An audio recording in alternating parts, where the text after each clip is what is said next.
Berkaitan dengan pemilihan Pilkades 2021 sebentar lagi akan diadakan, Pak Kadis.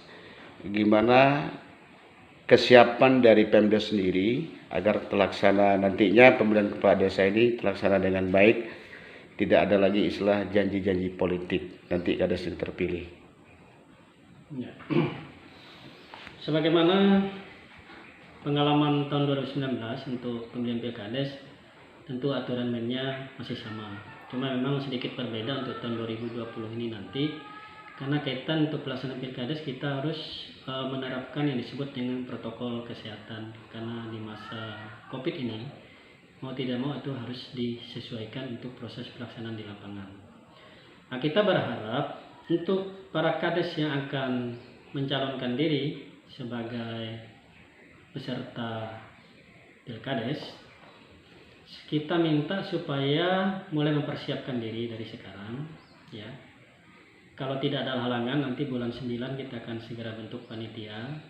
Lalu target pemilihannya dilaksanakan pada bulan Desember, pertengahan Desember kira-kira target pelaksanaan pemilihannya. Dan kita berharap semua calon kades ini mulai sekarang sudah bisa mempersiapkan diri dengan syarat kades itu kurang lebih persyaratan di tahun 2019 yang lalu. Jika ada incumbent yang ingin bertarung kembali, kira-kira gimana tanggapan Pak Kepala Dinas?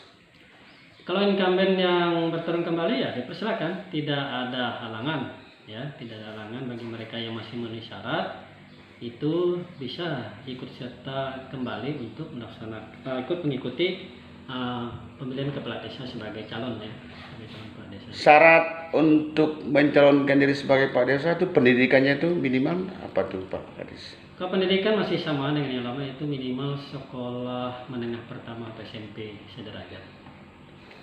Terus Pak Kadis, ini kan banyak gonjang-ganjing juga tentang perangkat desa. Ya. Mungkin masyarakat juga belum tahu ya dari aturan dari pemerintah, baik peraturan presiden, terus peraturan Menteri Dalam Negeri, PTT juga, terus gubernur dan bupati, supaya masyarakat itu tahu untuk perangkat desa itu syaratnya standarnya apa sih pendidikannya? Coba diperjelas Pak Kadis. Ya.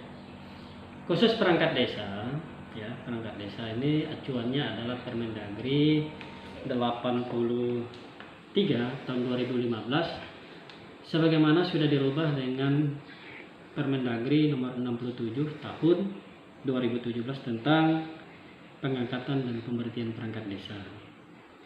Di sana itu ada syarat yang bersifat umum, ya.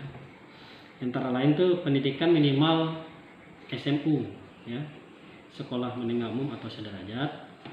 Lalu usia itu minimal 20 sampai dengan 42 tahun itu maksimal. Itu yang syarat-syarat umum yang pokok harus dimiliki. Selama ini ada nggak permasalahan masalah perangkat desa di desa kita, khususnya dari 122 desa Pak Kadis? Gimana Pak Kadis? Ada nggak masalah perangkat desa ini? Untuk perangkat desa secara umum tidak ada masalah sebenarnya. Cuma ketika kemarin 2019 masa transisi proses penggantian perangkat desa, memang ada 1 atau 2 desa yang bermasalah dan pengertian mereka masih menyelesaikan masalah itu kaitan dengan pemberhentian ke perangkat desa yang tidak memenuhi syarat. Jadi sesuai ketentuan, kalau kepala desa perangkat desa ya sudah tidak memenuhi syarat itu memang diperkenankan untuk diberhentikan. Siapa yang memberhentikan, siapa yang mengangkat, siapa yang memberikan SK Pak Kadis untuk khusus untuk perangkat desa? Pemberhentian pengangkatan perangkat desa itu kepala desa yang mengeluarkan SK-nya. Terus himbauannya kepada masyarakat gimana? Kita akan melakukan Pilkades di 2001 ini gimana? Berapa desa tuh Pak Kadis? Untuk desanya ada 36 desa nanti yang Pilkades tahun ini, dan kita berharap semua masyarakat bisa mendukung proses ini, mengikuti proses Pilkadesnya sesuai dengan protokol kesehatannya, dan kita berharap semoga Pilkades tahun ini tidak tertunda, mudah-mudahan tidak tertunda dikarenakan memang situasi COVID kita ini kita belum tahu pasti apakah perkembangannya menurun ataukah meningkat, itu nanti kita lihat dalam. Kesiapan dari finansial gimana Pak Kades? Finansial kita didukung oleh pemerintah kabupaten dan kita masih juga mendorong supaya masih diberikan tambahan anggaran kaitan dengan biaya untuk COVID-nya, penanganan COVID-nya. Baik, itu aja Pak Kades. Ya.